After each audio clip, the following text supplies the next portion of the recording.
अगर तुम भी एनडी के लिए प्रिपेयर कर रहे हो और सिर्फ 30 डेज बचे हैं तो please random YouTube strategy follow मत करना। 90% लोग यही गलती करते हैं, बिना वेटेज समझे चैप्टर्स पढ़ते हैं। इस वीडियो में मैं तुम्हें एग्जैक्ट बताऊंगा कैसे कौन से चैप्टर पे फोकस करना है, कौन सा स्किप कर सकते हैं और कौन सा इम्पोर्टेंट है, और 30 डेज का रियलिस्टिक प्लान क्या होना चाहिए। इसलिए वीडियो में पूरा बने रहे और जो मैं बता रहा हूँ उसको फॉलो करो। अब हम लोग देखेंगे हाई वेटेज वाले चैप्टर्स को, जिसमें सबसे पहले आ जाता है एलजेब्रा, जिसमें लगभग 25 से 30 क्वेश्चन होते हैं। कैलकुलस, जिसमें लगभग 20 से 25 क्वेश्चन होते हैं। टिग्नोमेट्री में जिसमें 15 से 20 क्वेश्चन होता है।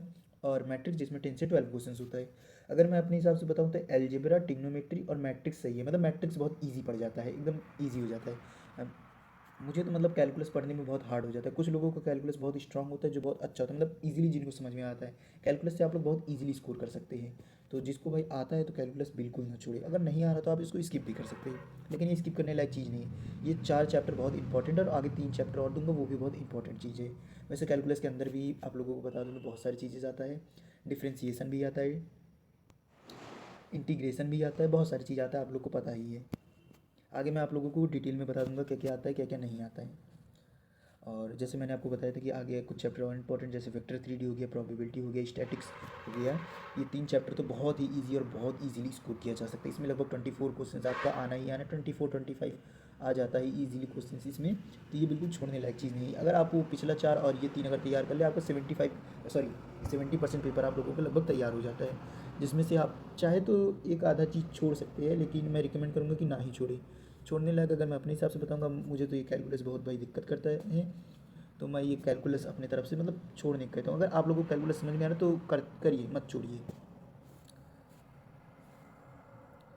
और अब डे 1 की बात करें, डे 1 से लेकर डे 5 तक आप लोग अलजेब्रा अच्छे से पढ़ सकते हैं। इसमें आपको क्वाड्रेटिक इक्वेशन आ जाता है, कॉम्प्लेक्स नंबर आ जाता है, सीक्वेंस एंड सीरीज आ जाता है। ये आप लोग आराम से 3 से 4 दिन में तो कर ही लेंगे, एक एक दिन में एक चैप्टर आप खत्म कर सकते हैं। और कोशिश करिए कि डेली लगभग 50 क्वेश्चंस हो जाए। मैं तो कहता हूँ मतलब 25 भी इनफ है, लेकिन जो ज़्यादातर टीचर रहते हैं, कोई 50 कहता है तो कोई 100 कह देता है। तो मेरे हिसाब से आप टीचर्स का सुने ज़्यादा अच्छा है, लेकिन मैं अगर एज ए स्टूडेंट बोलूँ तो भाई 25 क्वेश्चंस भी बहुत होते हैं, मतलब सुनने में लगता है सिर्फ 25 है, लेकिन अगर ढंग से आप लोग 25 भी करने बैठ जाओ ना, तो अगर थोड़ा वीक है मैथ्स आप लोगों को तो 2.5 घंटे तो आराम से लग जाएगा आपको, और ज़्यादा ही लग जाएगा, क्या पता 3 ही लग जाए। और अगर आप लोग अच्छे स्टूडेंट्स हैं, मतलब बहुत अच्छे पढ़ने में, तो आप लोग शायद फिर भी 1 घंटा लग जाएगा, क्योंकि मैथ्स है भाई, हल्के में नहीं ले सकते। और डे 6 से लेकर 10 तक की बात करें तो इसमें टिग्नोमेट्री आ जाता है। टिग्नोमेट्री में आप लोगों का ऑल आइडेंटिटीज़ हो जाता है, हाइट एंड डिस्टेंस हो जाता है, और इन्वर्स टिग्नोमेट्री हो जाता है। इसमें आपको डेली फार्मूला रिवीजन करना रहता है। टिग्नोमेट्री इजी चैप्टर है, मतलब कैलकुलस के हिसाब से तो बहुत ही इजी चैप्टर है, आप आराम से इसको पढ़ सकते हैं। और आई थिंक जैसे हाइट एंड डिस्टेंस तो बहुत इजी है, और ये इन्वर्स टिग्नो भी 12 वाले जानती है, थोड़ा सही था उसमें। तो ये आप लोग शायद 2 से या 3 दिन में ख़त्म कर सकते हैं। इसमें मैंने 4 दिन का लिख के रखा है, फिर भी आप लोग 2 3 दिन में ख़त्म करने की कोशिश कीजिए। और डे 11 से 15 आप लोग कैलकुलस का है, जिसमें आप लोग लिमिट एंड कॉन्टीन्यूटी वाला जरूर करिए, डिफ्रेंसिएशन और एओडी जरूर करिए, और बेसिक इंटीग्रेशन कीजिए। आप लोग अपने हिसाब से अगर चाहे तो इसमें कुछ डेज और बढ़ा दीजिए, जैसे मैंने 11 से 15 ही दिया है।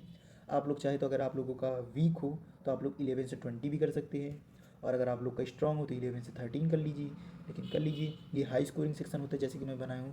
और आप लोगों को एक बात बता दूँ, ये जो मैंने फाइल बना के आप लोगों को जो बता रहा हूँ, ये मैं खुद से नहीं बता रहा हूँ, मैं बहुत वीडियोस देख चुका हूँ, मतलब 10 वीडियोस तो मैं टॉप लोगों को देखा हूँ, मतलब जो एनडीए के बारे में ही समझाते पढ़ाते अच्छे से, उनका मैं लगभग 10+ वीडियो देख चुका हूँ, जो एकदम अच्छा कंटेंट प्रोवाइड कराते हैं।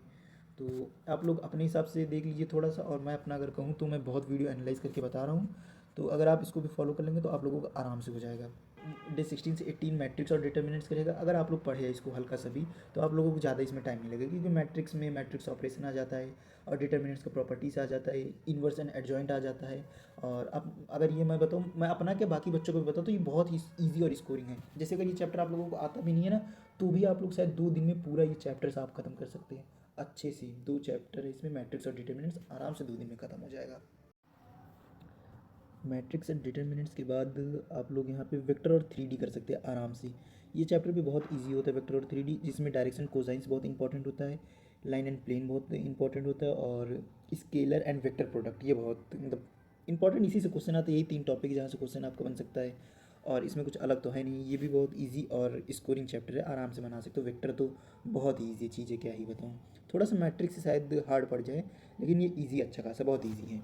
अगर प्रोबेबिलिटी और स्टैटिक्स की ये डे 22 से 23 मतलब 2 दिन का काम है, 2 दिन में कर लोगे आप लोग। एक दिन प्रोबेबिलिटी का ले लो, एक दिन स्टैटिक्स का ले लो। कंडीशनल प्रोबेबिलिटी आता है, मीन मीडियन मोड आता है, ये दो मतलब ये 2 चीज़ ज़्यादा इंपॉर्टेंट होता है, तो आप लोग ये सब चीज़ प्रिपेयर कर लीजिए शॉर्ट, और बहुत स्कोरिंग होता है मेरे हिसाब से। तो मैं कहता हूँ इसमें आप लोग फुल देखो, 24 और 26 देखो। तो यहाँ पे आप लोग मतलब सेल्फ से 2015 से लेकर 2024 25 26 भी ऐड कर लो, जितना आप लोगों को पॉसिबल हो। क्वेश्चन सारे आप लोग मतलब करिए, जितना आप लोगों को मिले सारे क्वेश्चन करो, और अपने जो वीक पॉइंट है उसको एनालाइज कर लो कि कौन सा आपका एरिया वीक है, कौन सा नहीं है। और जो मिस्टेक हो अपने एक नोटबुक में लिखो, और उस पर मतलब अलग से थोड़ा वर्क करो, हो सके 1 घंटा या 30 मिनट, जितना आपको देने की ज़रूरत पड़ सके उतना आप लोग दे लो अपने हिसाब से।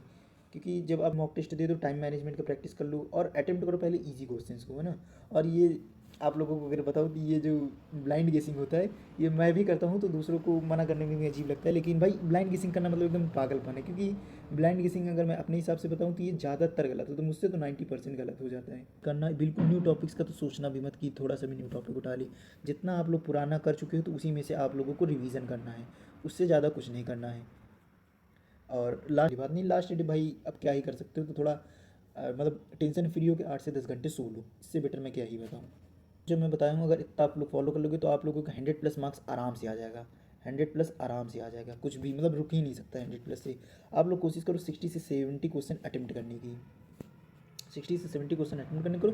मैं तो कहता हूँ अगर आप लोग 50 क्वेश्चन भी अगर आप लोग सही से अटेम्प्ट कर रहे हो तो आप लोगों के लिए मोर देन इनफ। 50 क्वेश्चन से आप लोग मतलब ठीक ठाक अच्छा स्कोर कर सकते हैं। जैसे कि डेली में कब कैसे पढ़ूँ, डेली स्टडी स्ट्रक्चर क्या रखूँ, तो मॉर्निंग में आप लोग 2 घंटा पढ़ सकते हैं, आफ्टरनून में 2 आवर्स पढ़ सकते हैं, और नाइट में ज़्यादा मेहनत न करें, बस थोड़ा हल्का सा फार्मूला रिवीजन कर लें। ये मतलब एक्सपर्ट्स मतलब जो अच्छे अच्छे सर है वो कहते हैं 2 घंटे 2 घंटे 30 मिनट्स, लेकिन मैं अगर अपने हिसाब से कहूँ तो 1 आवर मॉर्निंग में कर लो, 1 आफ्टरनून में कर लो, और लास्ट में नाइट में 15 मिनट में पूरा रिवीजन कर लो फार्मूला वगैरह। अगर बहुत लोग होता है 15 मिनट्स भी उनके लिए ये फार्मूला रिवीजन करने के लिए ज़्यादा हो जाता है। अगर 1-2 पेज में आप फार्मूला लिखे तो 5 से 10 मिनट में आराम से आप पूरा फार्मूला रिवाइज कर सकते हैं। कॉमन मिस्टेक जो लोग करते हैं वो आप लोग अवॉइड करें कि सिर्फ थ्योरी पढ़ना, पढ़ने से कुछ नहीं होगा भाई, खुद को क्वेश्चन करना पड़ेगा तभी आप लोगों को होगा। और ये PYQ आप लोग बिल्कुल इग्नोर ना कीजिए, PYQ बहुत इंपॉर्टेंट होता है, मतलब सेम शायद आ जाता है कभी कभी, लेकिन मतलब मिलता जुलता आपको PYQ मिल जाएगा हर बार, हर ईयर का आपको PYQ मिल ही जाएगा। और बहुत लोग होते हैं जो मॉक टेस्ट नहीं देते। मॉक टेस्ट देना भाई ज़रूरी है, मतलब आप लोगों को थोड़ा कॉन्फिडेंस बूस्ट करता है मॉक टेस्ट। तो मॉक फाइनल मैसेज तो भाई मैं यही दूंगा कि आप लोगों की मतलब 30 डे की कंसिस्टेंसी आपको NDA रिटेन के और करीब ले जाएगी। तो इसलिए मैं कहूँगा कि स्टार्ट टुडे भाई, आज से ही शुरू कर दो। इसलिए मैं सॉरी कहना चाहता हूँ। और अगर भाई वीडियो पसंद आया तो ये वीडियो लाइक कर देना, क्योंकि मैं बाकी वीडियो में तो कभी लाइक करने को कहता नहीं हूँ, लेकिन ये वीडियो बनाने में मुझे बहुत मेहनत लग गया।